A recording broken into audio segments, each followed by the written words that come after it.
In a bold and revealing first press conference since the major merger, Paramount's new leadership team faced a barrage of probing questions that touched on everything from Donald Trump's public service announcements and the future of late-night TV to looming layoffs and the evolving landscape of linear television. This event took place on a modest stage at Paramount Global's Times Square headquarters, where a handful of journalists gathered for an insightful QA session with the executives steering the newly combined entity. David Ellison, now chairman and CEO, opened the event maintaining a cautious stance on politically charged topics like Trump's PSAs, which have sparked debate around their authenticity. He emphasized Paramount's unwavering commitment to safeguarding its talent, underscoring that this has always been a core value of the company. The merger, which officially closed just hours before this meeting, represents a fresh chapter, but also a significant challenge. Joining Ellison were several key players in the organization's new leadership lineup. President Jeff Shell, Andy Gordon, who serves as both Chief Strategy Officer and COO, George Cheeks, Chair of TD Media, and Jerry Cardinelli, founder of Redbird Capital, a major investor in Skydance and a critical partner in the merger. The merged company is aiming for more than $2 billion in operational synergies. However, achieving these efficiencies means difficult decisions lie ahead, including staff reductions and structural reorganizations. Shell was candid in acknowledging that you can't simply slash costs and expect growth as a result. He assured the audience that layoffs would be handled thoughtfully, gradual, but as swift as necessary, while reinforcing the company's commitment to investing heavily in areas with strong growth potential.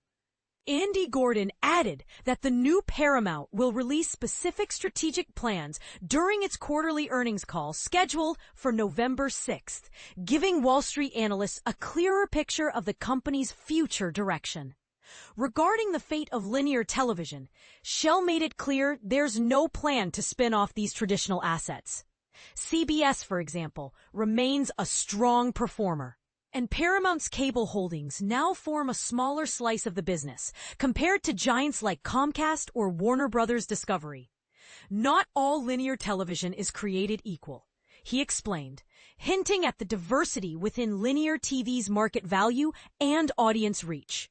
In perhaps one of the more controversial disclosures, George Cheeks confirmed that the decision to end The Late Show with Stephen Colbert was based strictly on financial considerations, with scheduling constraints influencing the timing. This revelation invites debate. Should creative content take a backseat to profitability in today's media environment? Ellison also shared his vision directly with the audience via a post on Paramount's official website on the morning the $8.4 billion merger was completed. He described adopting an owner-operator mindset, with himself and partner Jerry Cardinelli controlling 70% of company shares. This ownership structure, he argued, fosters a focus on long-term value building rather than short-term gains. At the heart of their strategy is a goal to be the top destination for outstanding artists, filmmakers, journalists, and sports content globally. What truly sets Ellison apart is his approach to technology within media.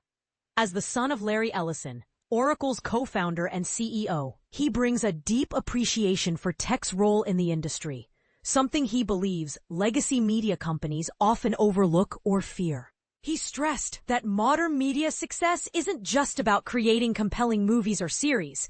It requires developing technically sophisticated platforms capable of competing with Silicon Valley's innovations. You need both excellent content and cutting-edge technology, Ellison said. One without the other just won't drive growth. That's the aspect many people are missing today. This statement challenges the traditional mindset in Hollywood and could stir debate about whether legacy media companies are adapting quickly enough to the digital era. Rounding out the executive team are Dana Goldberg, co-chair of Paramount Pictures and chair of Paramount Television; Josh Greenstein, co-chair of Paramount Pictures and vice chair of Platforms; Cindy Holland, chair of Direct-to-Consumer; Stephanie Kyoko McKinnon as General Counsel and Acting Chief Legal Officer; Jim Sterner, Chief People Officer, and Melissa Zuckerman, Chief Communications Officer. This freshly minted leadership group and their ambitious roadmap come right after the merger announcement was made public, promising a blend of tradition and innovation as Paramount faces its next chapter. But here's where it gets controversial. Will this balance truly serve the creative community and consumers alike? Or will financial imperatives and technological zeal overshadow artistic freedom and diverse content? What do you think? Are these new leaders on the right track, or is something crucial being lost in the shift? Your thoughts on this could spark an important conversation for the entire media industry.